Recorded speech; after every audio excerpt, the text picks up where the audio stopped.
ሰላም ጤና ይስጥልኝ እንደምን አላችሁ? ይህ ሳምንታዊው የጤናው በቤቶ ፕሮግራማችን ነው። ዛሬ ከታቀደ እርግዝና ጋር ሰፋ ያለ ቆይታ እናደርጋለን። እዚህ ስቱዲዮም እንግዶችን ጋብዣለሁ። ፕሮግራሙን በማዘጋጀትና በማቅረብ አማራ ተመስገን አብሬያችሁ ቆያለሁ። እንድትከታተሉ ከወዲሁ ግብዣዬ ነው። እንግዶቼ እንኳን ደህና መጣችሁ። ሲስተር ዘምዘም መሐመድ በተለይ ሁልጊዜ ቤተሰባችን ናት። ጤና ሚኒስቴርን ወክላ በተለይ ከእናቶች ጤና ጋር በተያያዘ ሰፋ ያለ ማብራሪያ ነው የምትሰጠን። ከልብ እናመሰግናለን። ዶክተር ለገሰ ደምሴ የመጀመሪያ ይመስለኛል። የመጀመሪያ ነው እኛ ጋር ስትመጣ። እንዴት አገኘው? በጣም ደስ ይላል። በዚህ ወሳኝ በሆነ ርዕስ ላይ መጠራቴ ደግሞ በጣም ደስ ብሎኛል። ግቢያችን እንዴት አገኘው? በጣም ደስ የሚል ነው። ዌልካሚንግ ነው። እውነት ነው። መልካም፣ ከልብ እናመሰግናለን። እንግዲህ ዛሬ በጣም ትኩረት የምናደርገው ታቀደ እርግዝና ላይ ነው። ግን እንደ ሀገራችን ያለውን ሁኔታ በአሁኑ ሰዓት ስናይ ባለፉት ጊዜያት በተሰሩ ስራዎች በተለይ እናቶች ካረገዙ በኋላ ወደ ጤና ተቋም የሚሄዳቸው ባህሪ እንደው ምን ላይ ነው ማለት እንችላለን? ከሲስተር እስኪን ጀምር፣ ምን ታዘብሽ? እንግዲህ እናቶች ባረገዙ በ12 ሳምንት ወይም ደግሞ 3 ወር በምንለው ጊዜ ውስጥ ወደ ጤና ተቋም መሄድ አለባቸው። ያ እንግዲህ አሁናዊ መረጃዎችን ስናይ መሻሻሎች ይታያሉ። ጥሩ ነው፣ ግን አሁንም በቂ አይደለም። መረጃዎቹ የሚያሳዩት አናሳ ነው። ይሄን ስናስብ ግን ወደ ተሻለ ምናልባት ከማርገዛቸው በፊት እቅድ ኖሯቸው ጤናማ ሆነው ወደ እርግዝና ቢገቡ ይሄንን የቅድመ ወሊድ ክትትልን ያሻሽለዋል። ብዙ ደግሞ የጤናም ጥቅም አለው ብለን እናስባለንና እንግዲህ በጊዜ መጀመሩ አናሳ ነው፣ ግን ክትትሉ በጣም ከጊዜ ወደ ጊዜ የቅድመ ወሊድ ክትትል እንደ ሀገር በጣም እየጨመረ መጥቷል። እሱ ብቻ አይደለም፣ ወሊዱን በተመሳሳይ እየጨመረ የመጣበት ሁኔታ አለ። ይሄንን ግን በ12 ሳምንት ውስጥ የመጀመሪያውን ነገር አጠናክረን መሰራት አለበት። እየሰራንም ያለ ነው። ነገር ግን የቅድመ እርግዝና ላይ ደግሞ በጣም ትኩረት አድርገን ብንሄድበት አሁን የምንላቸውን አገልግሎቶች በሙሉ በጣም ያሻሽሏል። ዶክተር ምን ታዘብክ? በመሰራበት ሆስፒታል እንግዲህ ዶክተር ከቅዱስ ጳውሎስ ሆስፒታል ሜዲካል ኮሌጅ ነው። እዛ በመሰራበት በተለይ በእርግዝና ጊዜ የመምጣቱ ነገር እንደው ምን ታዘብክ በስራ ቦታ? ኦኬ፣ ያው አብዛኛው በሪፈራል ነው ወደ ሆስፒታላችን የሚመጣው። የመጀመሪያ 12 ሳምንት አንዲት እናት ካረገዘች በ12 ሳምንት ውስጥ የመጀመሪያ 12 ሳምንት ውስጥ መምጣት ይጠበቅባታል። ከዛ ውስጥ ግን ትንሾቹ ናቸው የሚመጡት። 12 ሳምንት ስንል 3 ወር እንደማለት ነው። የመጀመሪያ 3 ወር አካባቢ ማለት ነው። 2 ወር ማህበረሰቡ የሚያውቀው ብዙ ጊዜ በወር ነው። ሕክምናው ላይ ደግሞ በሳምንት ነው። ጥሩ 3 ወር ሙሉ አይሞላም። 2 ወር ከምናምን አካባቢ ላይ መጀመሪያ ሐኪም ጋር መታ የተለያዩ የምናያቸው ነገሮች አሉ። ጽንሱ በማህፀን ውስጥ ነው። ከዛ ውጪ ምን አይነት ነገሮች አሉ፣ መደረግ ያለባቸው ነገሮች በመጀመሪያ 3 ወር የምናደርጋቸው ነገሮች አሉት እና የመጀመሪያ ደግሞ የአፈጣጠር ችግር የምናይበት በህብረተሰቡ ዘንድ ብዙ የማይታወቅ ግን የሚያውቀው አናቶሚካል ስካኒንግ በመባል የሚታወቀው 5 ወር ላይ ብቻ ነው እና የመጀመሪያ 3 ወር ላይ ምን እንደሚሰራ አውቀው ክትትል መጀመርና እነዚህ ነገሮች ማድረግ ያለባቸው ስቲል በጣም ትንሽ ነው። ከበፊቱ አንጻር ግን የተሻለ ነገሮች አሉት። አዎ፣ በጤና ተቋማ የሚደረግ ክትትል የተሻለ ነው። እኛም እንደምንታዘበው በጤና ኤክስቴንሽንም በተለያዩ በተሰሩ ስራዎች አይ ቲንክ አብዛኞቹ እናቶች ወደ ጤና ተቋም የሚሄድ ባህላቸው በጣም እየጨመረ ነው። መልካም። ከቅርብ ጊዜ የተጀመረው ግን ከእርግዝና በፊት የሚደረግ ቅድመ እርግዝና ክትትል ወይም የታቀደ እርግዝና የምንለው እነ ሲስተር ፒሲሲ የሚሉት ከእርግዝና በፊት ማቀድ አለ፣ ወደ ጤና ተቋም መምጣት ደግሞ ሁለተኛ ነገር አለና እሱ ላይ ያለው ነገር ምንድን ነው?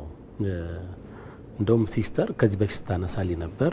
አንደኛው ኢኖቬቲቭ የሆነ ኢንተርቬንሽን ነው ይሄ ፓኬጅ የሚል ሀሳብ አለና እሱ ላይ እንደው ምንድን ነው ያለው ነገር? አሁን ላይ ስላለው ትንሽ ባጭሩ እናንሳ። በጣም አመሰግናለሁ። በጣም አስፈላጊ ነገር ነው የቅድመ እርግዝና ጤና ማለት። በተለይ የቤተሰብ ጤና አካባቢ ያሉትን ፓኬጆች ሰርቪሶቹን በጣም ሊያሻሽል የሚችል ኤቪደንስ ቤዝድ በመረጃ የተደገፈ አገልግሎት ነው ብለን ነው የምንወስደው። እንግዲህ የቅድመ እርግዝና አገልግሎትን ለማስፋት እንደ ሀገር በጣም በርካታ ስራዎች እየተሰሩ ነው።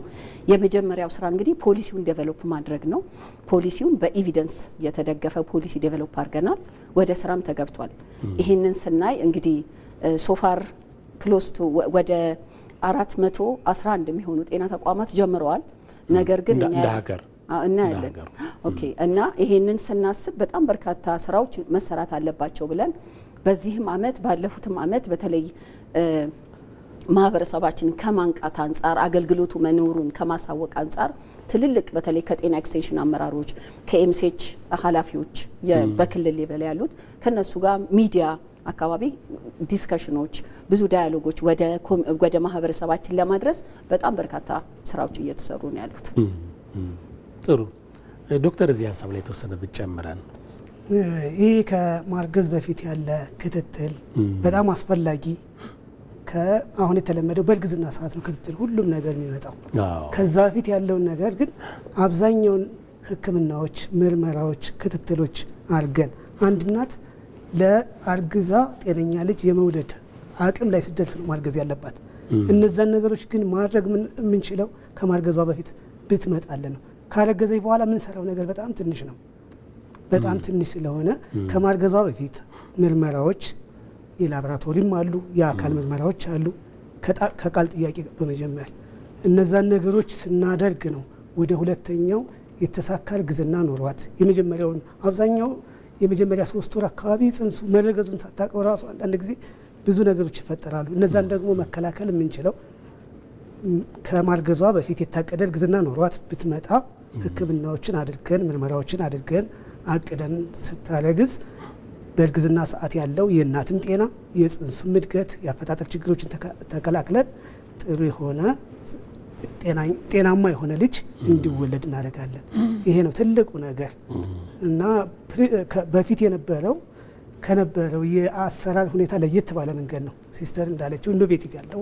ለዛ ነው ማለት መጀመሪያ ከማከም ነው ከማከም ወደ መከላከል መጀመሪያ ተከላክለን አንድ እናት ለማርገዝ ብቁ ስትሆን አርግዛ ጤነኛ እሷም ጤና ልጇም በጥሩ ሁኔታ አድጎ ጤነኛ ልጅ እንድናገኝ ይረዳናል። ስለዚህ በጣም ትኩረት ሊሰጠው የሚገባው አስፈላጊ የምንለው ፕሮግራም ነው። መልካም። በተለይ ሲስተር ህፃኑ አሁን እንግዲህ ህፃኑ ላይ ነው ትኩረታችን፣ እናትየዋም ጋር ትኩረታችን ነው። ግን ደግሞ ስለሚወለደው ህፃን ስናስብ በእርግዝና ጊዜ የሚደረገው ክትትል አለ። እናቶች ደግሞ አስቀድመው ካረገዙ በኋላ ለወሊድ ጊዜ የሚዘጋጁት አለ። በቤት ውስጥ የቤት ምግቦች በቃ ሲወልዱ ቤት ሲሆኑ ለልጃቸውም ለቤተሰቡ የሚያዘጋጁት ነገር አለ እና እንግዲህ ለልጃቸውም በማሰብ ነው ለቤተሰባቸውም ጭምር በማሰብ ነው። ስለዚህ የኛው ፒሲሲ ተዘንግቷል ብዬ የማስበው ያን ሁሉ ዝግጅት የት ጋር ነበር ማድረግ ያለባቸው? ለራሳቸውም ሰውነት ጤናማ የፋፋ ተወዳዳሪ የወደፊት ዜጋ ለመፍጠር ከሆነ እቅዳቸው እንደው ፒሲሲ ላይ ማድረግ ያለባቸው ዝግጁነት ምን ነበረ የሚለውን እንደ ባህል እዛ ላይ መስራት አለብን ብዬ ስለማምን። እሺ እንግዲህ ፒሲሲ በጣም ቁልፍ ነው። ባይዘው እንደዚሁ አውርተን የምንተውም አይነት ነገር አይደለም።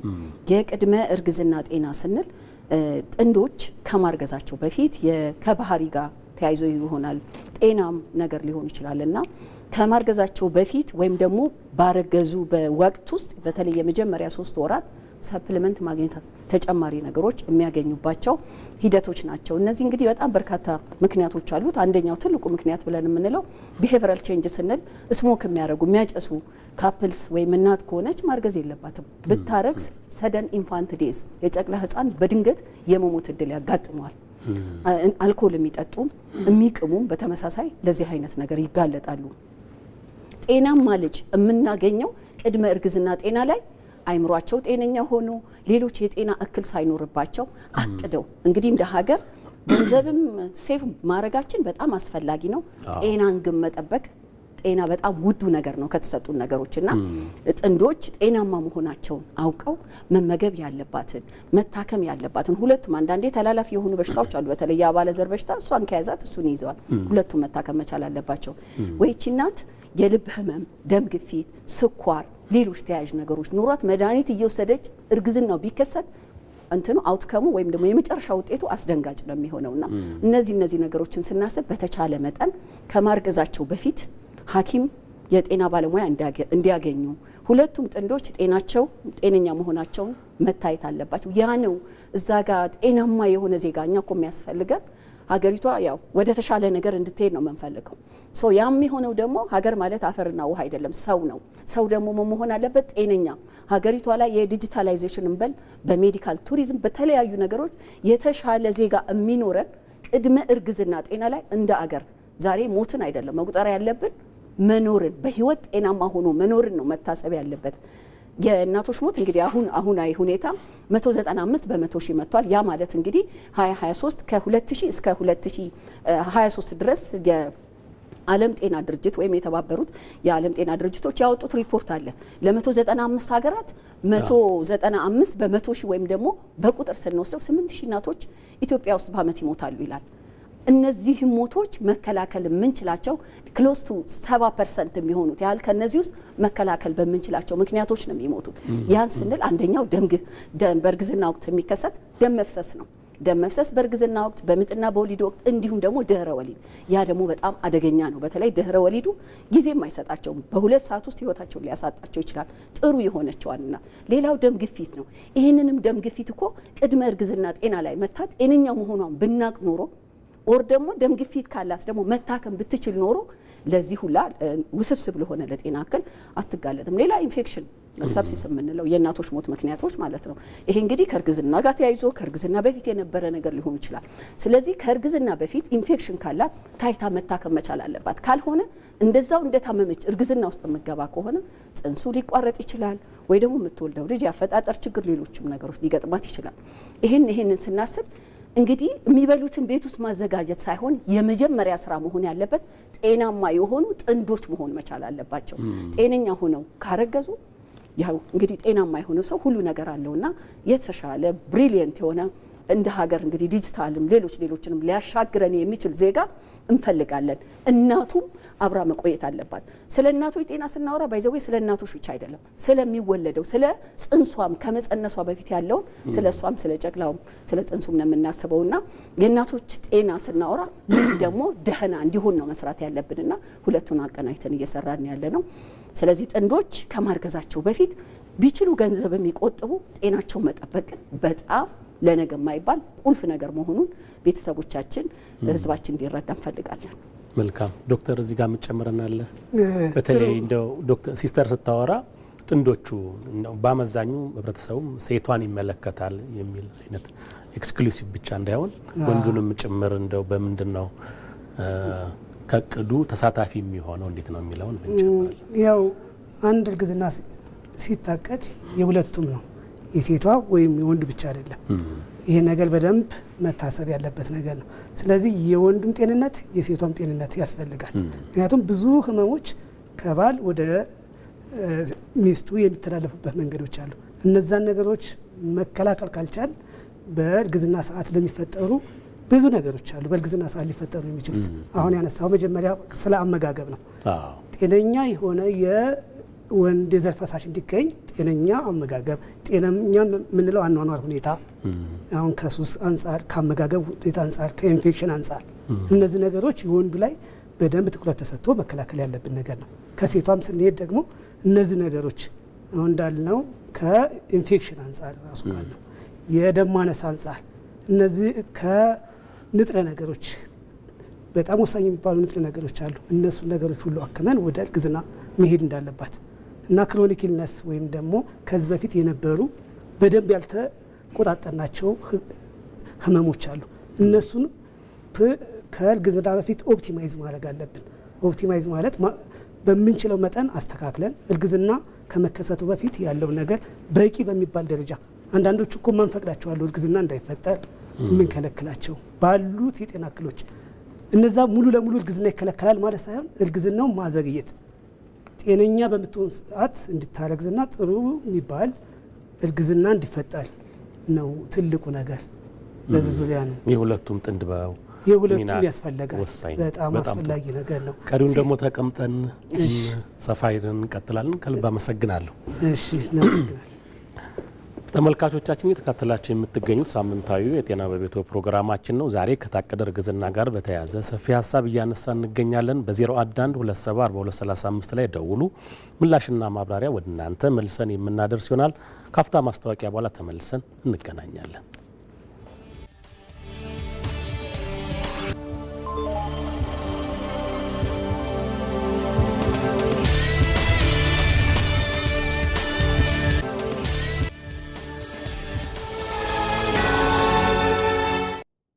አሲናበል አሲናገናይ አሲናበል አመድናንተ አሲናበል የቤተሰብ ያህል የሚያውቁት የኢትዮጵያ መድን ድርጅት ለመላው የክርስትና እምነት ተከታዮች እንኳን ለገና በዓል አደረሳችሁ እያለ ፍቅር፣ ደስታ፣ ፍስሐ የተቸረው መልካም የገና በዓል ይመኛል።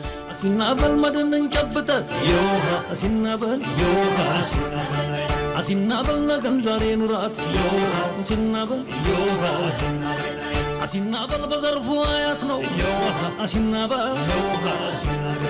አሲናበል ለደንበኛው አባት በሰለጠኑ ባለሙያዎች በአስተማማኝ ካፒታል በላቀ ቴክኖሎጂ ከደረጀው ለደጆ በቀረቡ ቅርንጫፎቹ ከግማሽ ክፍለ ዘመን በላይ የታመነ አገልግሎት ከሰጠው አስተማማኝ አጋሮ ጋር ዛሬውኑ ይወዳጁ። መልካም የገና በዓል። አስተማማኝ አጋሮ የኢትዮጵያ መድን ድርጅት።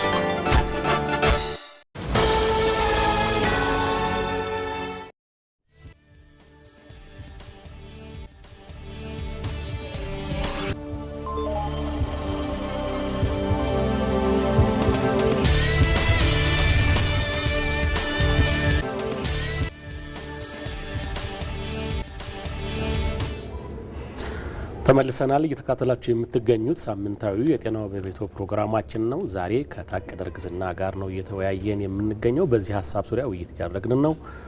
ሀሳብ አስተያየት ካላችሁ በ011 274235 ላይ ደውሉ። እኛም ወደ እናንተ መልሰን ማብራሪያም ምላሽም የምናደርስ ይሆናል።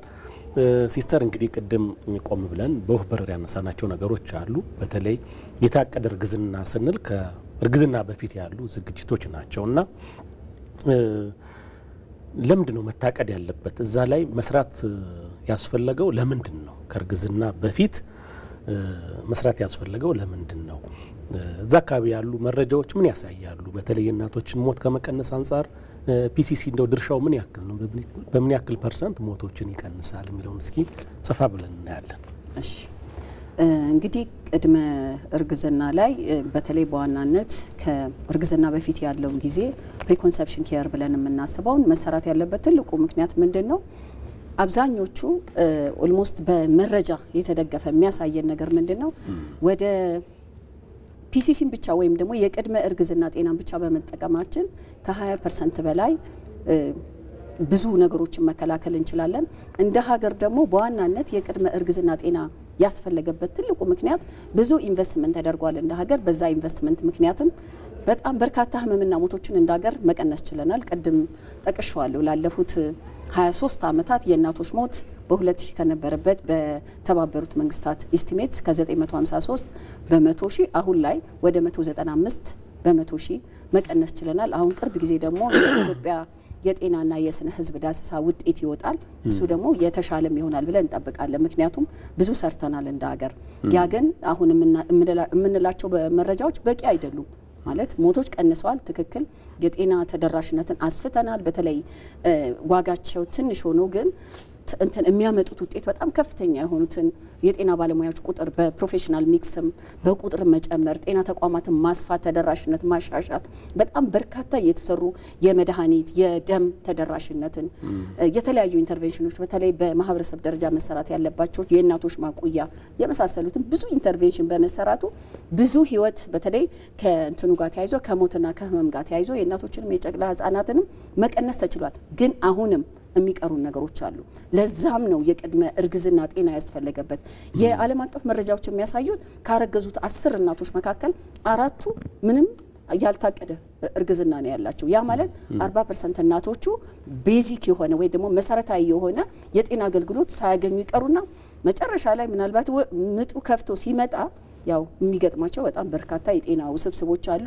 እንዲሁም ደግሞ የዓለም አቀፍ እንትኖች መረጃዎች የሚያሳዩት ወደ 20% የሚሆኑት የደም ማነስ እንክብል መከላከያ ወይም አይረን ፎሌትም አይረን የምንለውን እሱን በማጣታቸው ይሞታሉ ይላል። ቢኮዝ ኦፍ ምግብ እጥረት። ሶ ይሄ የቅድመ እርግዝና ጤና ደግሞ የምግብ እጥረት ካለባቸው፣ ኪሎአቸው አብኖርማል ከሆነ፣ ኪሎአቸው በጣም ትልቅም ከሆነ፣ ኪሎአቸው ደግሞ ስታንዳርድ ከምንለው በታች ከሆነ ሁለቱም አደገኛ ናቸው። ስለዚህ የቅድመ እርግዝና ጤና ቢያገኙ ኪሎአቸው በጣም ከፍተኛ የሆኑ እናቶች ወደ ስታንዳርድ የሚመጡበት የመቀነስ ሂደት መሰራት አለበት።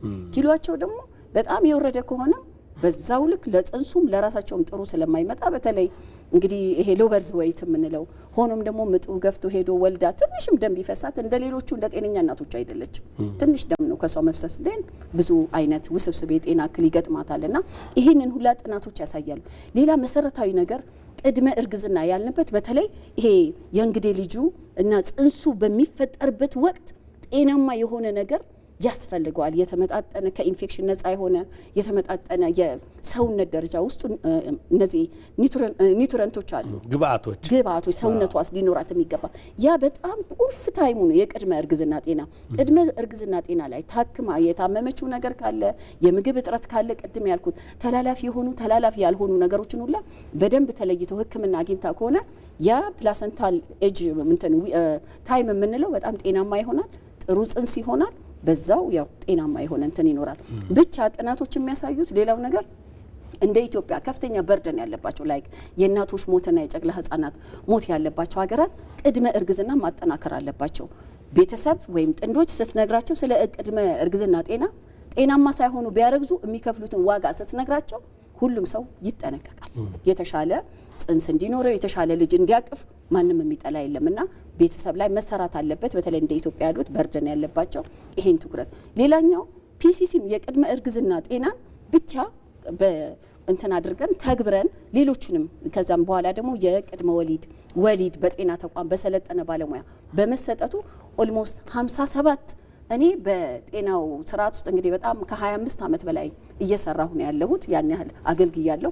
አሁን ላይ ሳየው ግን ብዙ መሻሻሎች ቢኖርም አሁን የቅድመ እርግዝና ጤና ደግሞ እንደ ሀገር አንዱ ፈጠራ የታከለበት ህይወትን ሊታደግ የሚችል እንደ ሀገር ሊያሻግረን የሚችል አይነት ኢንተርቬንሽን ወይም ደግሞ አገልግሎት ነው ብዬ ነው የማስበውና ፒሲሲን ኢምፕሌስ በማድረጋችን 57% ሞቶችን እንከላከላለን። የእናቶችና የጨቅላ ህጻናት ሞት እንዲሁም ደግሞ 73% ደግሞ ህመምን እንከላከላለን። ቀላል ቁጥር አይደለም። 73% እምትደማናት የድህረ ወሊድ የሚገጥማትን የደም መፍሰስን የምንከላከል ደም ግፊቷ በቅድሚያ ታውቆ የምትታከምና ጤናማ ወይም ደግሞ ተስተካክሎ የምታረግዝናት ስኳር ህመም ኖሯት ስኳር ህመሟ ታይቶ ታክማ ወደ እርግዝና የምትገባ እናት እና ዝም ብላ ሳይታቀድ ወይ ጤናቸው ሳይስተካከል ከሚገቡ እናት ጋር ኮምፕሊትሊ መረጃዎቹ የሚያሳዩት 73% ህመምን የሁለቱንም የእናቶችንም ጨቅላ ህጻናትም ሞትን በ57% ይቀንሳል ነው። ትልቅ ቁጥር ነው። ትልቅ ቁጥር ነው። በጣም ጥሩ። ስልክም እስኪ ያለን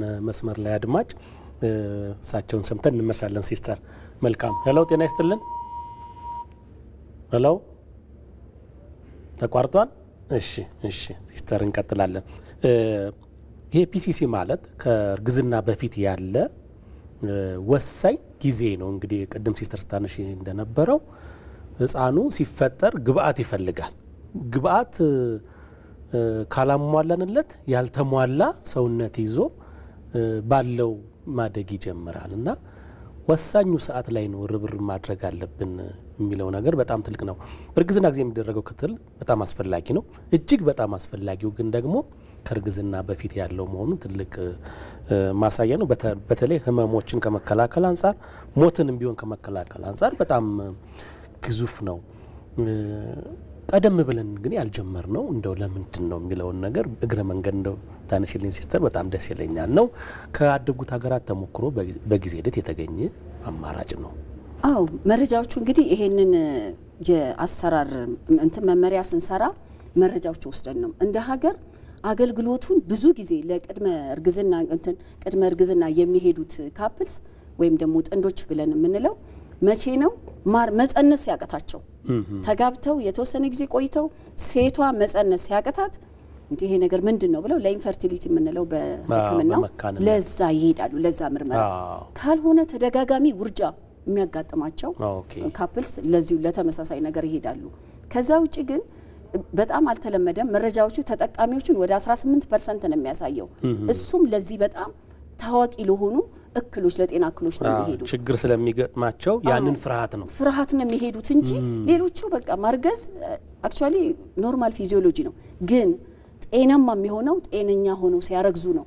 ካልሆነ እርግዝና ዝም ብሎ በዘፈቀደ ከሆነ ዋጋ ያስከፍላል። ወቅታዊ የሰውነታችን ሁኔታ በጣም ወሳኝነት አለው። ትክክል። ያ ብቻ አይደለም፣ የስነ አእምሮ እርግዝናን እቺ እናት አርግዛ የሚቆየው 9 ወር አለ። በዛን ወቅት ውስጥ ጤናማ የሆነ የእርግዝና ወቅት እንዲኖራት ባለቤቷ ሊያግዛት ይገባል። እሷ ይሄንን እርግዝና አርግዣለሁ የሚያስፈልገኝን ነገር አድርጌ ደግሞ ጤናማ ልጅ እገላገላለሁ የሚል የሜንታል ምንድነው የስነ አእምሮ ዝግጅት ያስፈልጋል።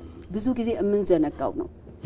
አይ ማርገዝ ይችላልው ሳይሆን ብታረግዝ ያንን እርግዝና እስከሚፈለገው እስከምትወልድበት ጊዜ ድረስ ተቀብላ እርግዝናውን መሄድ ትችላለች ወይ? ሜንታል ሄልዝ ያ ብቻ አይደለም። የቅድመ እርግዝና ጤና ባይዘዌ እንደ ጤናው ሴክተር በጣም ኢንቨስት ሊደረግበት የሚገባ ነው። ምክንያቱም ከእርግዝና በፊት ይሄ የስርዓተ ምግባቸውን የስነ ልቦናቸውን የጥርስ ህመም ሌሎች ግርዛት ጋር ተያይዞ እንዲሁም ሰብስታንስ እነዚህ አልኮል፣ ጫት፣ መጠጥ የመሳሰሉ የሚጠቀሙ ሰዎች በጣም አደገኛ እንትን ነው የሚገጥማቸው ማለት ነው። እነዚህ ነገሮች ሞዲፊኬሽን ነው ላይፍ ሞዲፊኬሽን ህይወታቸውን የሚያጨሱ የሚቀሙ ከሆነ በቃ ሳክሪፋይ መደረግ አለበት። ሰው በጣም እንቁ ውዱ ሰው ኮን እያመጣን ያለ ነው አይደል? ያ ደግሞ ከሆነ ቤተሰብን ነገ ለሀገር ለቤተሰብ ለራሱ አለኝታ የሚሆን ዜጋ ነው ማምጣት ያለብን። ያን ስናስብ በጣም በርካታ ተላላፊ የሆኑ ተላላፊ ያልሆኑ መድኃኒት በየፋርማሲ ሄዶ ከመጠቀም እነዚህ ነገሮችን ሁላ ፎከስ አድርገን የምንሰራበት ነው። ትልቁ ነገር ቅድም ብያለሁ ከስርዓተ ምግብ ጋር የተያዙ እንደ ሀገር በጣም ትልቁ የሚያሳየን መረጃ የሆነ ሲስተማቲክ ሪቪው ተሰርቶ ነበርና እነዛ በርካታ ጥናቶች የሚያሳዩን 107.5 በ10 ሺህ በህይወት ከሚወለዱ ጨቅላ ህጻናት የአካል ጉዳት አፈጣጠር ወደ 107.5 በጣም ትልቅ ቁጥር ነው። ኮንጀኒታል አኖማሊ እኔ አሁን ቅርብ ጊዜ የሆነ ትልቅ እንትን ውስጥ ነበርኩ ሚቲንግ የሆነ ስብሰባ ነበረንና ሲኒየር ባለሙያዎች የሚያነሱት ያስፈራል አሁን ያለው። ስለዚህ ይሄንን ጤናማ የሆነ ዜጋ ወደ ሀገራችን ለማምጣት ዛሬ እናብቃው እንደዚህ ይደረግ የሚባለው እዛ ጋር ስላልሰራን ነው ዋጋ እየከፈልን ያለ ነውና ጤናማ የሆነ የጨቅላ አሁን የምንለው እንደ ሀገር የጨቅላ ህጻናት ሞት እያልን ያለ ነው። በዚህ ጋር የእናቶች ሞት እያልን ነው። መሻሻሎች ቢኖርም ደግሞ በተሻለ መልኩ ህመምና ሞቱን ለመቀነስ ብቻ ሳይሆን ዳይናሚክ የሆነ ሀገራችንን ሊያሻገር የሚችል ዜጋ ማምጣት ከሆነ እናትየዋ በህይወት መቆየት አለባት። የመጀመሪያ ነገር ጥንዶች ጤናማ ሆነው ካረገዙ ጤናማ የሆነ ልጅ ያቅፋሉ። ስለዚህ ይሄን መረጃዎቹ የሚያሳዩ ነው። እንግዲህ 107 በ10 ሺህ በህይወት ከሚወለዱት ጨቅላ ህጻናት ውስጥ 107ቶቹ ምን ይገጥማቸዋል? ያፈጣጠር ችግር ይገጥማቸዋል ይላል። እንግዲህ በጣም በርካታ ዶክተር የሚያነሳዋል በርካታ ያፈጣጠር ችግር እንትን ጽንሱ ላይ ይፈጠራል ሲወለዱ። እንግዲህ በጣም በርካታ በየመንገዱ የምናያቸው አሉና ያንን እንደ ሀገር መከላከል የምንችለው ኢንቨስትመንታችን በጣም ውጤታማ ሊሆን የሚችለው ሌሎችም ያስፈልጉናል። በቂ የሆነ የሰው ኃይል፣ የደም አቅርቦት፣ መድኃኒት ከምግብም ጋር ተያይዞ በተለይ ለእናቶችም ለጨቅላ ለህፃናቶችም በተለይ ከ5 ዓመት በታች ለሆኑ የሚሰጥ የምግብ እጥረት ባለበት በጣም በርካታ ስራዎች የጤና ስርዓቱን ማስፋት፣ ሊደርሺፑን ማጠናከር፣ ግብአት የተለያዩ ነገሮችን ለማድረግ የመረጃ ተጠቃሚነት ጥራትና ተጠቃሚ ይህንን ሁላ በጣም ቁልፍ ነው። ስለ እናቶች ጤና ስናወራ ስለ ጨቅላ ህፃን ጤንነት ስናወራ ግን ቅድመ እርግዝና ላይ እንደ አገር ኢንቨስት ማድረግ ካልቻለን አካል ጉዳተኝነትን በጣም ብዙ ምናልባት በህይወትም ቢወለድ ዴፊሽንት የሆነ በቂ የሆነ የስነ አእምሮ እንትን የሌለው ፓወር የሌለው ልጅ ነው እየተወለደ ያለው ተወልዶም ከሆነ ማለት ነው። ስለዚህ ያን አገራችን ኢንቨስት ማድረግ ካለባት ዲጂታላይዜሽን እያልን ነው። የጤና ሴክተሩን በአንድም ሆነ በሌላ መልኩ በተሻለ ሁኔታ ማሻገር እንፈልጋለን እንደ ሀገር። ስለዚህ ያንን እኮ የሚያሻግረው ሰው ነው። ጤናማ የሆነ በጣም ፓወርፉል የሆነ ዳይናሚክ የሆነ ማይንድ ያለው እንትን ነው ዜጋ ነው ሲመጣ ሀገሪቷን ማሻገር የሚችለውና እንደ ሀገር ኢንቨስት ማድረግ ካለብን የቅድመ እርግዝና ጤና ላይ ማንኛውም ዜጋ መረባረብ አለበት የሚል ሀሳብ ነው ያለኝ። እንግዲህ እነዚህ መረጃዎች ማግኘት ስንጀምር እንደ ሀገር በቁርጠኝነት ፖሊሲ ዶክመንት ዴቨሎፕ ማድረግ፣ አመራሩ ጋር መድረስ፣ የተለያዩ የንቅናቄ ስራዎች መስራት፣ መረጃ የመሳሰሉት ነገሮች ላይ መረጃ ካገኘን በኋላ ገብተናል። አሁንም አረፈደም፣ ግን ኢንቨስትመንት ይፈልጋል። ግን ህዝባችንን ማብቃት የተለያየ በተለየ ጤና ንቃተ ጤናቸው ማሻሻል የቅድመ እርግዝና ጤና ማለት እርግዝናን ዝም ብለን መረገዝ እንደሌለበት የቅድመ እርግዝና ጤና በጣም ቁልፍ መሆኑን ህዝባችን አውቆ እርግዝና ከመፈጠሩ በፊት ጤናማ የሆነ እርግዝና እንዲኖራቸው እኛም ቤተሰብን መስራት ከቻለ ወደ ተሻለ ቦታ ወደ ተሻለ ሀገር የሚያሸጋግር ሰው ስለሆነ ሰው ላይ ከመፈጠሩ በፊት ጥንዶቹ ላይ መሰራት አለበት። ሞቶችን መቁጠር ያስፈልጋል። ለምን እነዛ ሞቶች ደግሞ የሚመጡ ሞቶችን ስለሚከላከሉልን ማተርናል ፔሪናታል ዴይ ሰርቬላንስና ሪስፖንስ የምንለው የእናቶችና የጨቅላ ህጻናት ሞት እና ምላሽ የምንለው የመረጃ ስርዓት አለን። በጣም ቁልፍ ነው፣ እንፈልገዋለን። የሞት መረጃ እንዲመጣ እንፈልጋለን። ለምን የሚቀጥለው የምትቀጥለዋ እናት ወይም ጨቅላ ህጻን በተመሳሳይ ምክንያት እንዳይሞቱብን እነዛን መረጃዎች እንፈልጋለን። ነገር ግን እነዛን ሞቶች ለመቀነስ የቅድመ እርግዝና ጤና ሀገር እንደ ሀገር በጣም ቁልፍ ነው። እዛ ላይ ነው መስራት ያለብን። አመሰግናለሁ ሲስተር። በጣም በኢነርጂ በፍላጎት ነው ብዙ ጊዜ የምታቀርቡልን ሲስተር። አሪፍ ሀሳብ ነው፣ ከልብ አመሰግናለሁ። እስኪ አድማጭ መስመር ላይ እንዳለ እየነገሩኝ ነው። ሄሎ ጤና ይስጥልን። አብሮ ጤና ይስጥልን። አሊማ መሐመድ ይባላለሁ። ከሉካንዳ ነው። ከየት ነው? ሉካንዳ ታውቁትም? እዚሁ አዲስ አበባ። አዎ አዲስ አበባ። አዲስ አበባ። እሺ ሀሳቦትን ይቀጥሉ። የዛሬ አመት የአንድ ወር ከ15 ወይ ደግሞ ከ15 ወርዶኝ ነበረ። ሂጄ ሳማክራቸው ወርዶ አልቋል አሉኝ። ከዛ በኋላ ይሄን ኪኒን ነው ቀይ ኪኒን ሰጡኝ። ከዛ አልቋል በቃ ራስሽን ጠብቂ አሉኝ። ከዛ ራሴን ጠበቅኩ። ያ አለ ምግብ ምናምን አሉኝ። ምግቤን ምናምን መራርጬ ያለው ነገር በላው። ሲሄድ የለም ማለት የወር አበባዬ በትክክል ወርዳል። የሚቀመጥ ነገር ልጅ አልቀመጥ ብሎኛል። ሄሎ አቤት ይቀጥሉ። ይሰማላ? አዎ ልጅ አልቀመጥ ብሎኛል። አሁን ከወለድኩኝ 6 አመት ሊሆነኝ ነው። የመጀመሪያ ልጄ 8 አመቱ ነው። ሁለተኛው ልጄ ደግሞ 5 አመቱን ገብቶ ወደ 6 ተቀጠለ ነው። እና የ3 አመቱን ክንድ መከላከያ ተጠቅሜ ነበር። እሱን ካወጣሁት በኋላ ምንም አይነት ፍሬዴ ያኔ የመጀመሪያ ጊዜ ይዛባብኝ ነበር። አሁን ግን የሚዛባ ነገር የለም። በስትክክልም ይወርደኝ ማለት እስከ 5ኛ ቀን በስትክክል ይፈሰኛል። ከዛ በኋላ ይቆማል ፍሬዴ። እና የምን ችግር ነው? ምን ገጥሞኛል? በጣም የተጨነቅኩ ያለሁት ምን እንደገጠመኝ ግራ ገብቶኛል። ከአንዴ ሁለቴ ጤና ጣቢያ ሄጃለሁ። በተቻለኝ ሐኪም የሌትኩበት የለም ማለት ጤና ጣቢያ መሳለሚያ ነው የምከታተለው። መሳለሚያም ሄጃለሁ። በዚህም በኩል ባለ ሌላም ቦታ ሄጄ ከቀርጋ ምንም ይሄ ነው የሚሉኝ ነገር የለም። ዶክተር ለገሰ ጥያቄ ያለ ለአድማጫችን የምታብራራለህ? አሁን ከሷ እንደተረዳሁት ማርገዝ አለመቻል አንድ አለ። ሁለተኛ ደግሞ የመውረድ ነገር ነው፣ ችግር ነው። እነዚህ ነገሮች በብዙ አይነት መንስኤዎች አላቸው። ለሷ የምጠይቃት ጥያቄ ካለ ዶክተር እጠይቃታለሁ። ብዙ መንስኤዎች አሉት። አሁን የወር አበባ በየወሩ ስርዓቱን ጠብቆ መምጣት አንድ ጥሩ አመለካች ነገር ነው። የማርገዝ ችግር በብዙ አይነት መንስኤ ሊመጣ ይችላል ብለናል።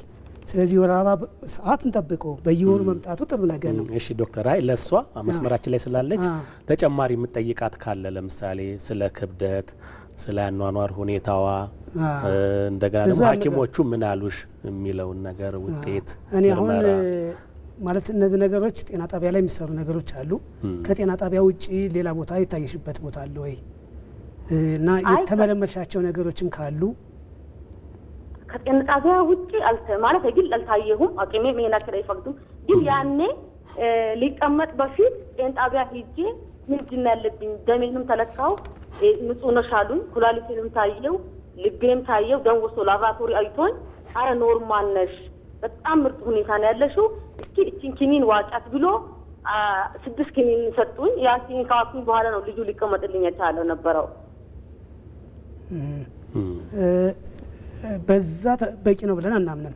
የክብደት ሁኔታ እንዴት ነው? የአመጋገብ ምለው ከቤት ያፈራው ሆኖ ግን የተለያዩ ንጥረ ነገሮችን ከአትክልትም ፍራፍሬ በተወሰነ ስጋም አሳ እነዚህ ነገሮች ላይ እና የክብደት ሁኔታ ደግሞ ምን ያክል ነው የሚለው BMI በሚለው ይሄ ክብደታችንና ቁመታችን አወዳድረን የምናየው ነገርም እሱም የራሱ አስተዋጽኦ ስላለው ስጋ ነገር ግን ማለት አዘውትሬ በብዛት አልመገብም። አብዛት በምመገበው ፍራፍሬ ከሆነ ቤት ውስጥ ለምሳሌ ምስር፣ ድፍን ምስር፣ ቀይ ምስር እንደዚሁ ያሉ ነገሮች ቤት ውስጥ ያፈራው ነገር ሙዝ፣ ፓፓያ፣ አባብ እሱ ነገሮችም ይበላለሁ። ክብደት ተመዝነሽ ታውቂያለሽ? ክብደት ተመዝነሽ ታውቂያለሽ? ክብደት አልተመዘንኩም። አልተመዘንሽም። ወፍራም የምትባይ ነሽ? መካከለኛ ነሽ?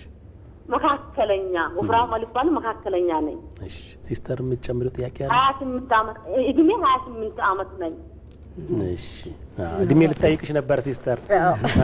ምን አልባት እነሱ ባቱ ይሉኛል። አሁን ምን ይሉኛል እነሱ ጭንቀት ቀንሺ፣ አትጨናነቂ፣ በተጨናነቅሽ ቁጥር ሊቀመጥልሽ አይችልም ነው የሚሉኝ። አዎ ጥሩ ሀሊማ ተከታተይን፣ በቃ ምላሽ እናሰጣለን። ተከታተይን። እናመሰግናለን። ካስፈለገም ወደ እነ ዶክተር ለገሰ ወደ ጳውሎስ እንግዲህ ሪፈር ትመጣና እሺ ማድረግ ያለብን ነገር አንድ ነገር አለ መናገር። ምክንያቱም እርግዝና ለመፈጠር ብዙ መንስኤዎች አሉት። ብዙዎቹ ደግሞ የሴት ብለው ነው የሚይዙት።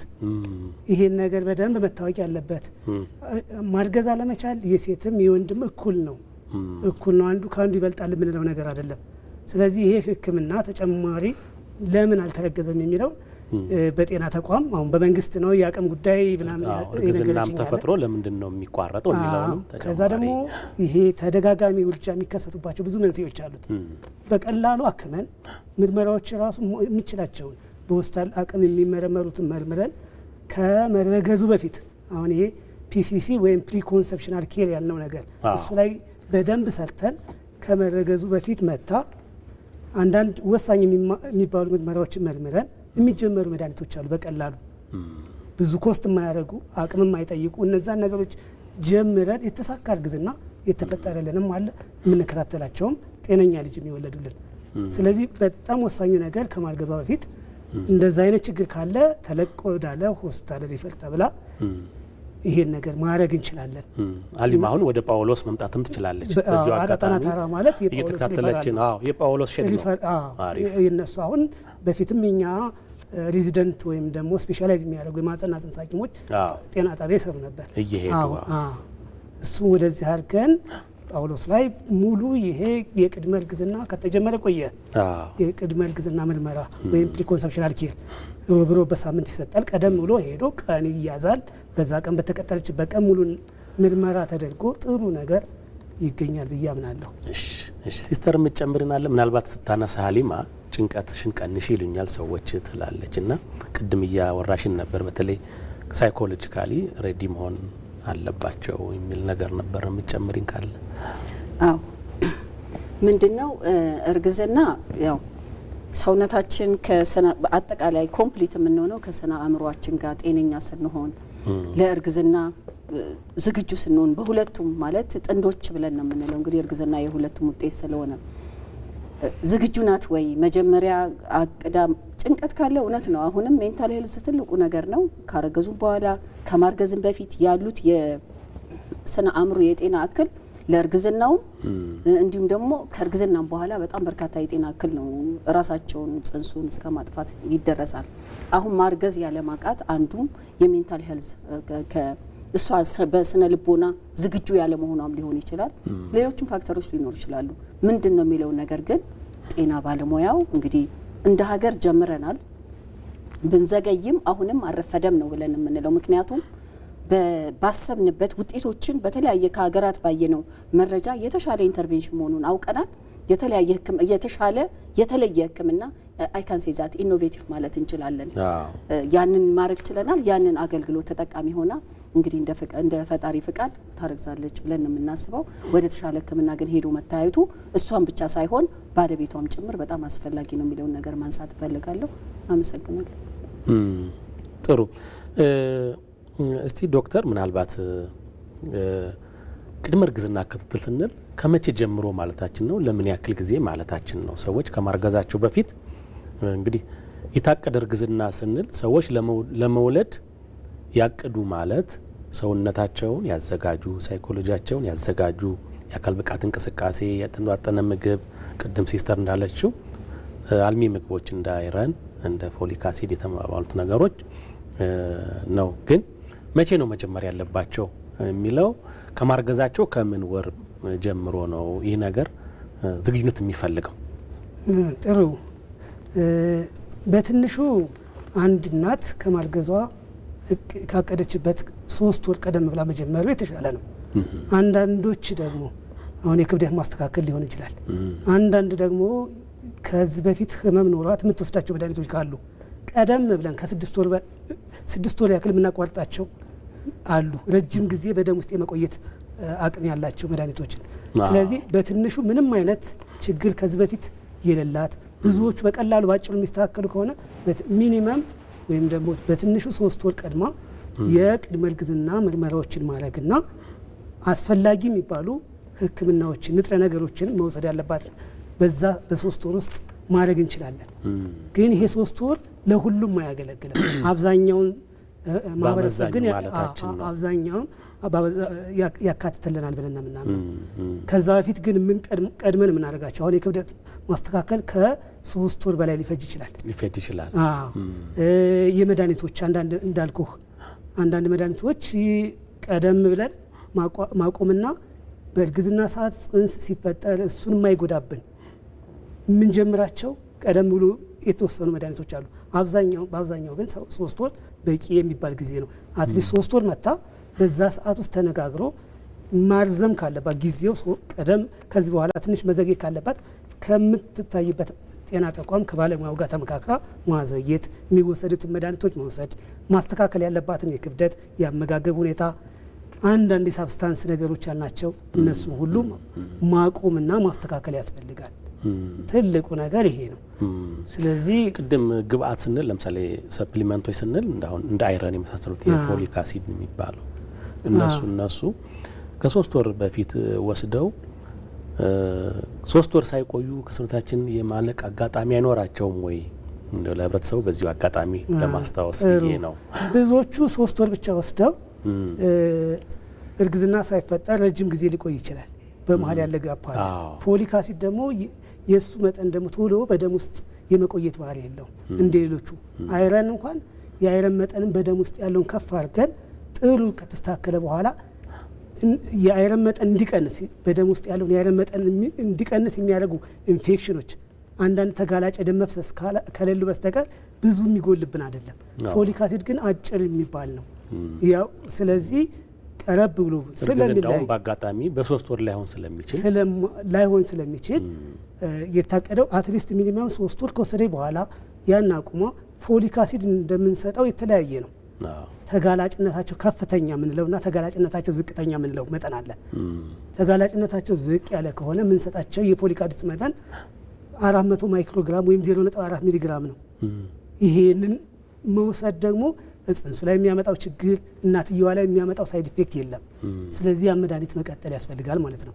ተጋላጭነታቸው ከፍ ያለ ደግሞ የፎሊክ አሲድ መጠናቸው ከፍ አድርገን ወይም 5 ሚሊግራም ነው በሀገራችን ያለው እሱም ፕሪፓሬሽን በትንሹ 3 ወር ከእርግዝና በፊት ከዛ ካረገዙ ለመጀመሪያው 12 ሳምንት መውሰድ ያስፈልገዋል።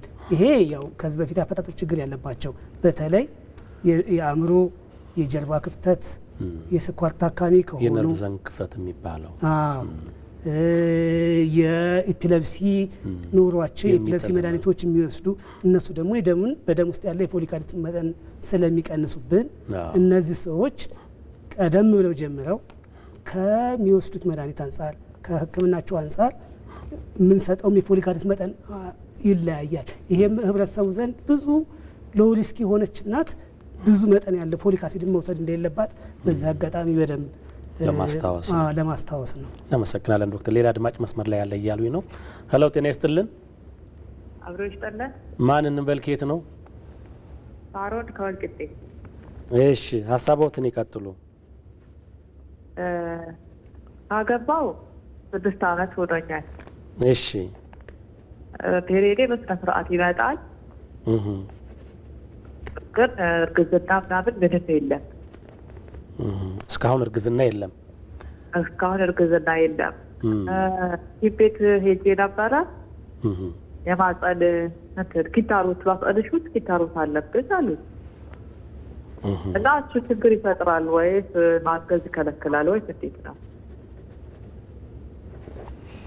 ዶክተር ጥያቄ መስመር ላይ ስላሉ ወይዘሮ ሀሩን መስመር ላይ ስላሉ ተጨማሪ ጥያቄ የምትጠይቀዋት ካለ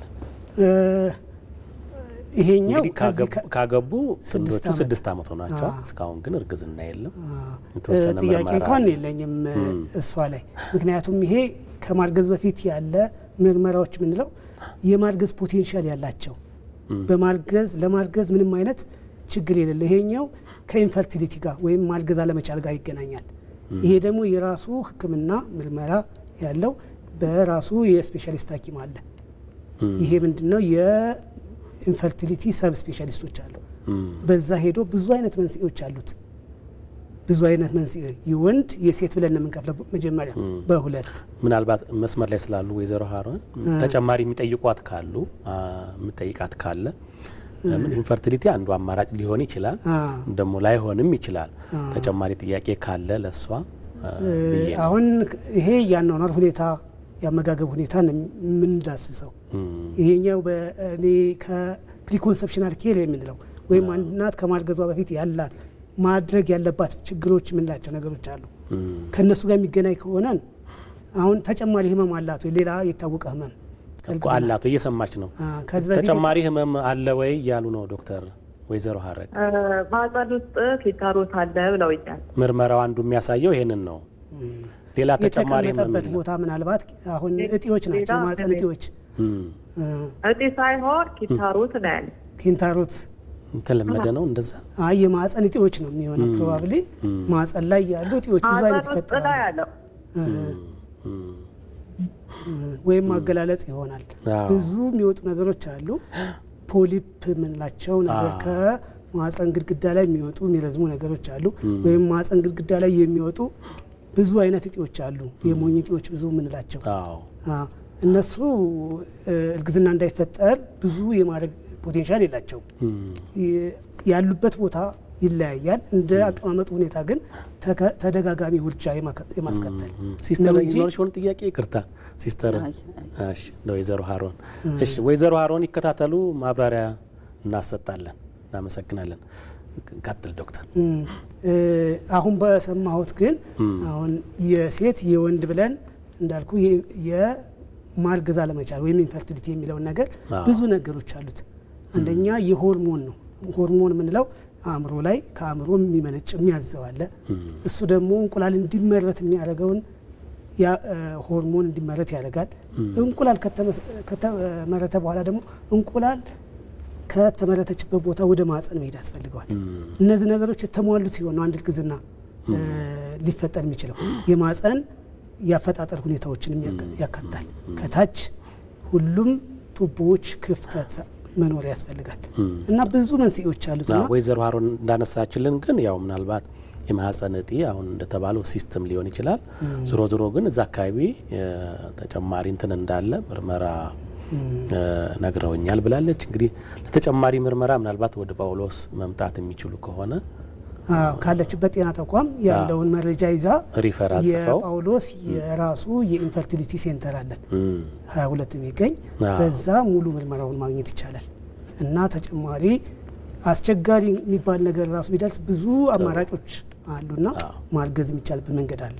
ስለዚህ መጥተው ወደ ጳውሎስ ምርመራ ያድርጉ ለማለት ነው። ከልብ አመሰግናለሁ። ተመልካቾቻችን እየተከታተላችሁ የምትገኙት ሳምንታዊ የጤና በቤቶ ፕሮግራማችን ነው። ዛሬ ከታቀደ እርግዝና ጋር ነው ሀሳብ እያነሳን የምንገኘው። ካፍታ ማስታወቂያ በኋላ ደግሞ ተመልሰን እንገናኛለን።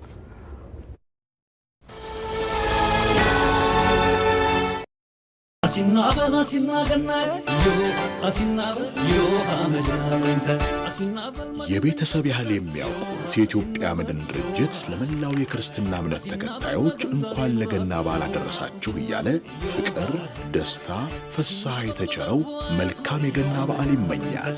አሲናበል መድንን ጨብጠ ዮሃ አሲናበል ዮሃ አሲናበል ነገን ዛሬ ኑራት ዮሃ አሲናበል ዮሃ አሲናበል በዘርፉ አያት ነው ዮሃ አሲናበል አሲናበል ለደንበኛው አባት በሰለጠኑ ባለሙያዎች በአስተማማኝ ካፒታል በላቀ ቴክኖሎጂ ከደረጀው ለደጆ በቀረቡ ቅርንጫፎቹ ከግማሽ ክፍለ ዘመን በላይ የታመነ አገልግሎት ከሰጠው አስተማማኝ አጋሮ ጋር ዛሬውኑ ይወዳጁ። መልካም የገና በዓል። አስተማማኝ አጋሮ የኢትዮጵያ መድን ድርጅት።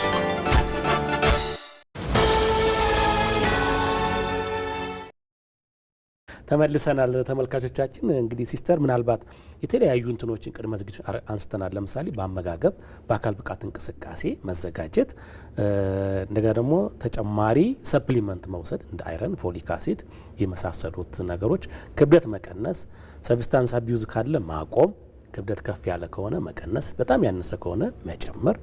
አንድ ሰው ለማራቶን እንኳን ይዘጋጃል እንኳን ለመውለድ እንደማለት ነው።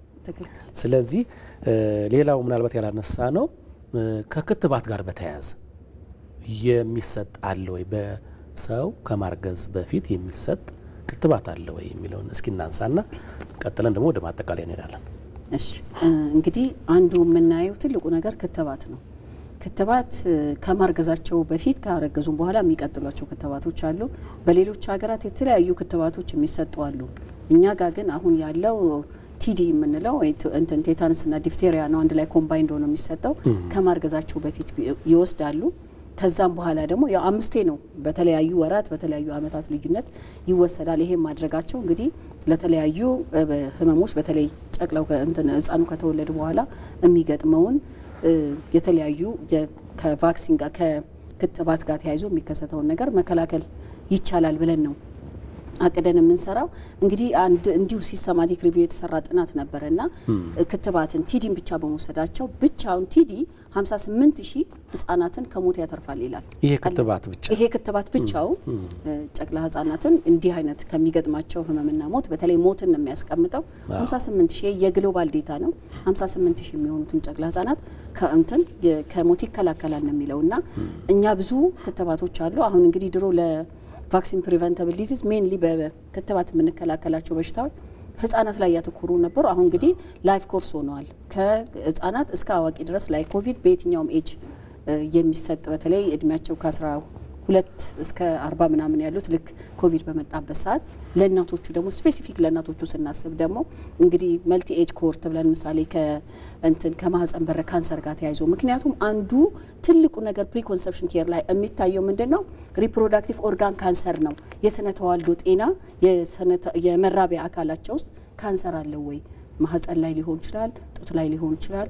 እንደዚህ አይነት ነገሮችን የማየት ኢሹ አንዱ ከተቀመጡት የቅድመ እርግዝና ጤና 15ቱ ፓኬጆች መካከል አንዱ የስነ ተዋልዶ የመራቢያ አካላችን ካንሰር ነው። ይሄን ነው እንግዲህ ክትባት በዋናነት 58000 ጨቅላ ህጻን ከሞት መታደግ ቀላል አይደለም። ትልቅ ቁጥር ነው። በጣም ትልቅ ቁጥር ነው። የግሎባል ዴታ ነው የሚያሳየው። ከዛም ባሻገር እንግዲህ ከስነ ተዋልዶ ጤና ጋር ተያይዞ የሚከሰቱ በተለይ መራቢያ አካላችን ላይ ያሉት ሪፕሮዳክቲቭ ኦርጋን ካንሰር ብለን የምንለው ሰርቫይካል የማህፀን በር ካንሰርን መከላከል የምንችለው በክትባት ነው። ድሮ የተወሰነ ኤጅ ግሩፕ ነበረ ከ9 እስከ 14 እያለን አሁን በአንድም ሆነ በሌላ መልኩ ወደፊት መልቲ ኤጅ ኮሆርት እያሰበን በተለያየ ኤጅ ካታጎሪ ውስጥ ያሉትን ለመከተብ እየታሰበ ነውና ይሄም ካንሰርን የማህፀን በር ካንሰርን ከመከላከል እንግዲህ ከጡት ካንሰር ቀጥሎ ሁለተኛው ካንሰር ከሰርቫይካል ካንሰር ነው። ግሎባሊ በሀገራችንም መረጃዎቹ በዛ ልክ ነው ሴቶቹ ላይ የሚያሳዩትና በትኩረት እነዚህ ክትባት መውሰዳቸው እናቶችን በተለይ ቅድመ እርግዝና ጤና ላይ ከዛም ካረገዙ በኋላ በተለይ ቲዲ ይቀጥላል እስከ 5 ዶዝ ነው የሚወሰደው በተለያየ ታይም ኢንተርቫል በጣም ቁልፍ ነው ብለን ነው የምናስበውና ክትባትን በጣም ቁልፍ ነው ለእናቶቹ በጣም ጥሩ። ሌላው ዶክተር ምናልባት ቅድም ሲስተርም እያነሳች ነበር የጥርስ ጤና ከእርግዝና በፊት በተለይ መመርመር መጠበቅ በጣም ያስፈልጋልና ምናልባት በእርግዝና ጊዜ ከድድ መድማት ጋር በጣም የተያያዘ ከመሆኑ ጋር ተያይዞ ነው ወይስ ምንድነው እዛ ያለው ለብቻው ትኩረት ያገኘው እንደው ለምንድነው የሚለውን ትንሽ ብናይ በጣም ጥሩ። የጥርስ ጤና ስንል ብዙ ነገሮች ናቸው። በተለይ ኢንፌክሽኑ ይህ ኢንፌክሽን ከእርግዝና ጋር የሚመጣ የራሱ በእርግዝና ምክንያት የሚቀየሩ የሰውነት አካላቶች አሉ ፊዚዮሎጂክ ቼንጅስ የምንላቸው ከዛ ውስጥ አንዱ ነው። ግን የጥርስ ጤና ከኢንፌክሽን ጋር ተያይዞ ከደም ስር ጋር ከልብ ጋር ደግሞ በጣም ስትረስ መደረግ ያለበት በደንብ መያዝ ያለበት ጽንስ የመውረድ እድልን ይጨምርብናል። ሌላ ደግሞ ይሄ ቢያልፍ ራሱ ያለ ጊዜ መወለድ ይሄ ቀድሞ የመወለድ እንሽቷ ቀድሞ የመፍሰስ ኢንፌክሽን በሰውነታችን ውስጥ እሱ ወደ ሲስተም ወይም ሴፕሲስ የሚባለው ነገር ስለሚያመጣ የጥርስ ሕክምና በተለይ ኢንፌክሽኖችን አክመን የራሱ ምልክቶች አሉት መቅላት፣ መድማት፣ ማበጥ፣ የተለያዩ ከለር ቼንጆች፣ ጥርስ በደንብ የመነቃነቅ እነዚህ ነገሮች ቅድሚያ ከእርግዝና በፊት ማከም ያስፈልጋል። ምክንያቱም ከዛ የሚነሱ ባክቴሪያዎች ቫይሩለንት ወይም ደግሞ በጣም አደገኛ የሚባሉ ባክቴሪያዎች ናቸው። እነዚህ ደግሞ አቴሮስክለሮሲስ ከምንለው ጀምሮ ስትሮክ ከምንለው ጀምሮ የተለያዩ ፕሪተርም ዴሊቨሪ ቀድሞ የመወለድ ሽርቷ ቀድሞ የመፍሰስ እስከ ልጅ ኢንፌክሽን ድረስ ያመጣብናልና በደንብ መታየት ያለበት ብዙ ሰው ግን በደንብ ቦታ ያልሰጠው ነገር ችላ የሚለው ጉዳይ ነው እና ቀድመን በማከማችን እሱ እነዚህ ነገሮች አስወግደን ጤነኛ እናትና ጤነኛ ያደገ በቀኑ የተወለደ መጥባት የሚችል አንጀቱ መቀበል የሚችል አእምሮ በደንብ የጠነከረ ልጅ ይሆንልናል። ከጨቅላ ህፃን ቀኑ ሳይደርስ የሚወለዱ ህፃናቶች ብዙ አይነት ችግሮች ስለሚፈጥርባቸው ከአእምሮ ጀምሮ ከአመጋገብ ጀምሮ እነዚህን ለመከላከል በጣም ይጠቅመናልና ችላ የምንለው ነገር መሆን የለበትም። የጥርስ ጤና ከእርግዝና በፊት መታየት ያለበት ነገር ነው ብዬ ነው። ሲስተር የምትጨምሪናለሽ እዚህ ላይ? ዶክተር ብዙ ጥርስ ጤናን ራሱን ርዕስ አድርጎ ፒሲሲ ውስጥ ያስቀምጣልና እኔ ራሱ እንደው ለምንድን ነው እያልኩ ነበረ። ዶክተር በደንብ ነው ሜንሽን ያደረጋቸውና እንግዲህ ኢንፌክሽን ሲኖር ምናልባት መድኃኒት መምረጥ አንዳንዴ ሊያስቸግር ይችላል። ነፍሰ ጡር ሆና የሚሰጣት መድኃኒት ራሱ የሚያመጣቸው እክሎች ሊኖሩ ይችላሉ። ያ ብቻ አይደለም እንግዲህ በራሱ ኢንፌክሽን ብለን ስንል በጣም ከእርግዝና ጋር ዶክተር ባነሳው መልኩ እርግዝናውን እስከማቋረጥ ወይ ደግሞ ጊዜው ሳይደርስ የመወለድ ነገሮች እንግዲህ ያው በተለይ ይሄ ፕሪማቹር እንትን የሆኑ ዴሊቨሪዎች ለሀገሪቷ በጣም ፈታኝም ስለሆኑ ሰርቫይቭ ማለት በህይወት መቆየትም ከዛ ትራይቭ አድርጎ ትራንስፎርም ማድረግ ላይ በጣም ብዙ ዋጋ ቤተሰብንም ሀገርንም ስለሚያስከፍሉ የእናቶችን ጤና ቅድመ እርግዝና ጤና ባይዘዌ ቅድመ እርግዝና ጤና ላይ መስራታችን እንደ ሀገር በጣም እንትን ጨቅላ ህጻናት ታመው የምናወጣቸው ኮስቶች ከጭንቀት ከቤተሰብ ጭንቀት ከጤና ተቋማት ኮስት ለእናቶች በጣም በርካታ እንትን ያለውና ይሄ በጣም በትኩረት የሚሰራበት ኢንተርቬንሽን ነው።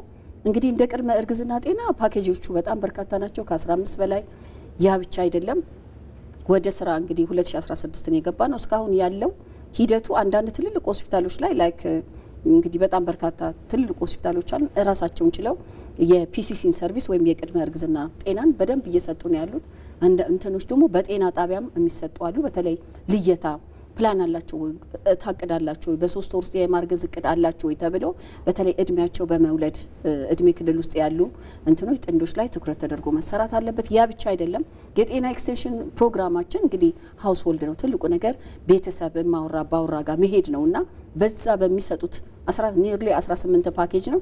እነዛን ፓኬጆች ታስበው ግን የቅድመ እርግዝና ጤናን ማህበረሰባችንን በደንብ ማስረገጥ እና መንገር እውቀቱ እንዲኖራቸው ማለት እንግዲህ እንደ ሀገር መሻገር ከፈለግን እውቀት በጣም መሰረታዊ ነገር ነው እና ኢምፓወር ማድረግ እንዲወስኑ ማድረግ ይሄ እርግዝና ትክክለኛ ታይም ላይ አይደለም እያመመኝ ነው መታየት አለብኝ ማርገዝ የለብኝም ይሄን ህመም ሳልታከም በፍጹም ላረግዝ አይገባም ሄደን መታየት አለብን የሚል ይሄ የነቃ በተለይ በጤናው እንትን ዘርፍ የነቃ ማህበረሰብ መኖሩ ብዙ ነገር ይጠቅመናል ብለን የምናስበው ከጤና ኤክስቴንሽን ፕሮግራም ከሃውስ ሆልድ ጀምሮ እስከ ትልልቆቹ ጤና ተቋማት ስፔሻሊቲ ሴንተሮች ድረስ ተዘጋጅተው ለዚህ አገልግሎት እያንዳንዷ አገልግሎት የሚሰጥበት ክፍል ጤና ሴክተር ያው ቲም ወርክ ነው ይባላል። በጣም ብዙ ነገራችን በጋራ ነው የሚሰሩት።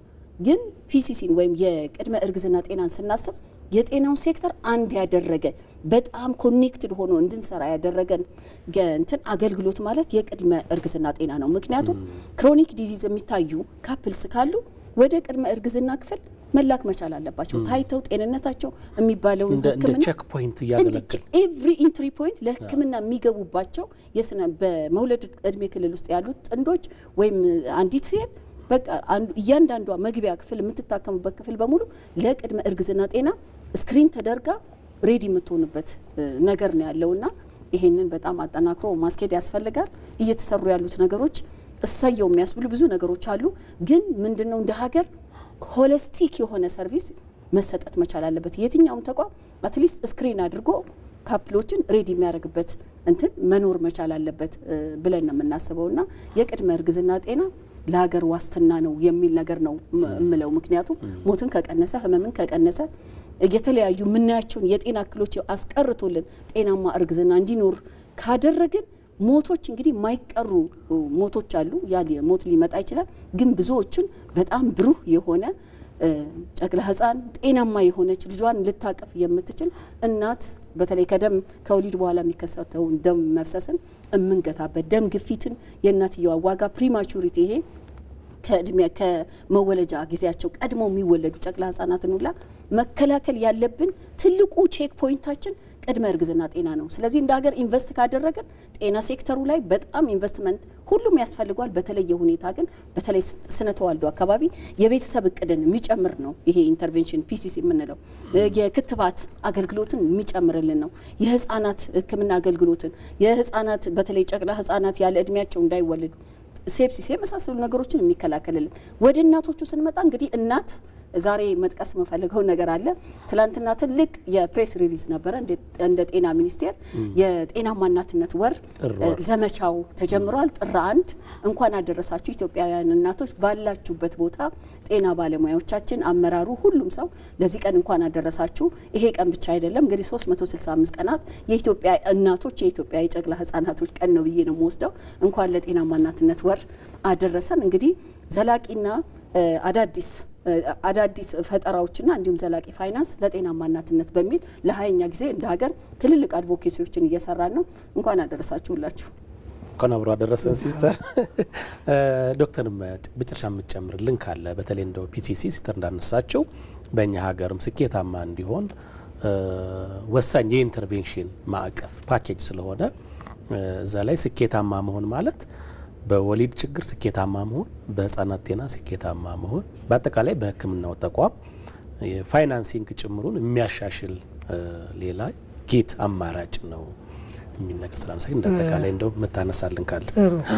ይሄ ከእርግዝና በፊት የሚደረግ ምርመራ የሁሉም ኃላፊነት ነው ብዬ ነው የማምነው። ጤና ተቋም ጤና ባለሙያ ላይ ብቻ አይደለም፣ ከእናቶች ከዚህ በፊት ከወለዱ ከማህበረሰቡ የጤና ባለሙያዎች፣ የፖለቲካ አባላት በየቦታው ያለ። ምክንያቱም እነዚህ እናቶች ወደ ጤና ተቋም ሄደው አስፈላጊውን ሕክምና እንዲያደርጉ በተለይ ደግሞ በጤና ተቋም ውስጥ ሆኖ የተለያየ ዩኒቶች አሉ። የተመላላሽ ሕክምና የሳምባ ሕክምና ክፍል አለ። በጳውሎስ ስትሄድ የልብ ሕክምና ክፍል አለ። የተለያዩ ሕክምና ክፍሎች፣ የተመላላሽ ሕክምና ክፍሎች እነዚህን እናቶች ለሪፕሮዳክቲቭ ኤጅ ግሩፕ ስናገኝ እነዛን እናቶች ወደ ፕሪኮንሰፕሽናል ኬር ክሊኒክ ፒሲሲ ወይም ደግሞ ቅድመ እርግዝና ክፍል አለ። ወደሱ የመላክ ልምድ ይኑረን ነው። እዛ ሲመጡ ነው። አሁን እኛ እንደ ዩኒት እኛ ጋር ከተጀመረ ቆይቷል።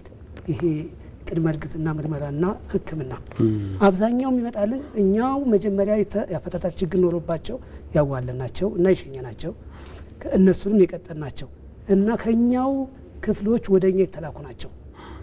ስለዚህ የሁሉም ኃላፊነት ነውና ሁሉም ኢኒሼቲቭን ወስዶ ወደ ቅድመ እርግዝና ክፍል እንዲልክልን ከክትትል ክፍል፣ ከጽንስ ይሄ ከመከላከያ ክፍል፣ ከልብ ክፍል፣ ከሳምባ የተለያዩ። ምክንያቱም እነዛን ነገሮች እኛ ማድረግ ያለብን ከመረገዙ በፊት ነውና ሁሉም ሰው ኃላፊነት ወስዶ ወደዚህኛው ክሊኒክ ሊንክ አድርጎ እናትየዋ ምንም ሳትጎዳ ወይም ህመሟን በደንብ ተቆጣጥረን እንድትወልድ የምትሆንበት መንገድ፣ ጽንሱም ከተረገዘ መረገዝ ብቻ አይደለም የመጀመሪያው ጊዜ ወሳኝ ነው እያለ ነው። የመጀመሪያ 3 ወር አብዛኛው አካላት ተፈጥሮ ያልቃል። ከዛ በኋላ ያለው የእድገት የጽንስ እድገት ሁኔታ ነው። በኋላ በመጠን የማደግ ጉዳይ ነው እንጂ መሰረቱ ያለቀው መጀመሪያ 3 ወር ላይ ነው። ስለዚህ እሱን ነገር ደግሞ ቤዝ ምን ይዘው መጀመሪያ ቢመጡልን ነውና እናትን አዘጋጅተን ያንን ካደረግን የውርጃን መጠን እንቀንሳለን። ውርጃ ብቻ አይደለም ያፈጣጠር ችግርን እንቀንሳለን። እሱን ካለፍን ሆድ ውስጥ ሳይታሰብ ሆድ ውስጥ የመጥፋት ችግርን እናቆማለን። ቀኑ ሳይደርስ የመወለድ ነገርን እንቀንሳለን።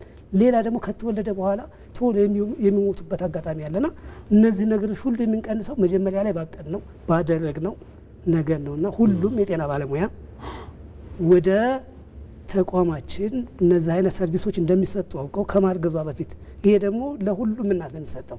አንድ እናት ከዚህ በፊት ወለደችም አልወለደችም ከወለደችም ኔክስት ከመውለዷ መካከል ባለው ጊዜ ውስጥ እነዚህ ሁሉም ናቸውና ችግር ኖራትም አልኖራትም ከዚህ በፊት ሁሉም እናት ወደ ጤና ተቋም ለፒሲሲ ወይም ደግሞ ቅድመ እርግዝና ሁኔታ መላክ አስፈላጊ ነው ነው መምጣትም ባህል እንዲያደርጉ ነው። በዚህ አጋጣሚ ሁላችሁንም ከልብ አመሰግናለሁ። ሲስተር ዘምዘም መሀመድ ከጤና ሚኒስቴር የዘወትር ቤተሰባችን ናት።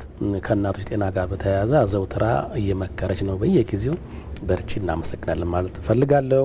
ዶክተር ለገሰ ደምሴ ደግሞ ከቅዱስ ጳውሎስ ሆስፒታል የእናቶችና ጽንስ ሕክምና ሰብ ስፔሻሊቲ ፎሎው ፌሎው ነው። አንተንም ከልብ አመሰግናለሁ። በተለይ አሁን ጳውሎስ ሆስፒታል እንግዲህ በጣም እያደገ የመጣ ሆስፒታል ነው። ብዙ ነገር በውስጡ እያካተተ ነው። እንግዲህ በጋራ ይሰጡ የነበሩ ሕክምናዎች ስፔሻላይዝ ያደረጉ በርካታ ግዙፍ ህንፃዎች እያየን ነው። ብዙ ዲፓርትመንቶች በሀገራችንም ጥሩ የሜዲካል ማዕከል እንደሚሆን ተስፋ እናደርጋለን። ሁላችሁንም ከልብ አመሰግናለሁ። ተመልካቾቻችን ከታቀደ እርግዝና ጋር ዛሬ ያነሳነው ውይይት በተለይ የጥር ወር ጤናማነት የእናቶች ወር ከመሆኑ ጋር ተያይዞ በዚህ ጉዳይ ላይ ያነሳነው ውይይታችን ይህን ይመስል ነበር። እንግዲህ ከማርገዝ በፊት የሚደረግ ክትትል በተለይ በ3 ወራት ውስጥ በጣም ውጤታማ ያደርጋል። ለልጁም ለእናትየዋም ይህ ባህል ሊዳብር ይገባል የሚለው የዕለቱ መልእክታችን ነው። ከመላው ስቱዲዮ ባለሙያዎች ጋር ፕሮግራሙን በማዘጋጀትና በማቅረብ አማረ ተመስገን አብሬያችሁ ነበርኩ። ሳምንት በሌላ ፕሮግራም እስከምንገናኝ ጤና ይስጥልን።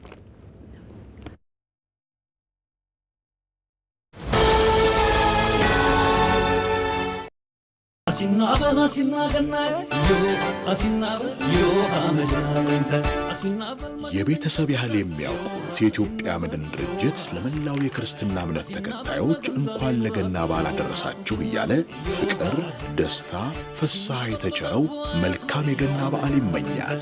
አሲናበል መድንን ጨብጠ ዮሃ አሲናበል ዮሃ አሲናበል ነገን ዛሬ ኑራት ዮሃ አሲናበል ዮሃ አሲናበል በዘርፉ አያት ነው ዮሃ አሲናበል አሲናበል ለደንበኛው አባት በሰለጠኑ ባለሙያዎች በአስተማማኝ ካፒታል በላቀ ቴክኖሎጂ ከደረጀው ለደጆ በቀረቡ ቅርንጫፎቹ ከግማሽ ክፍለ ዘመን በላይ የታመነ አገልግሎት ከሰጠው አስተማማኝ አጋሮ ጋር ዛሬውኑ ወዳጁ። መልካም የገና በዓል። አስተማማኝ አጋሮ የኢትዮጵያ መድን ድርጅት።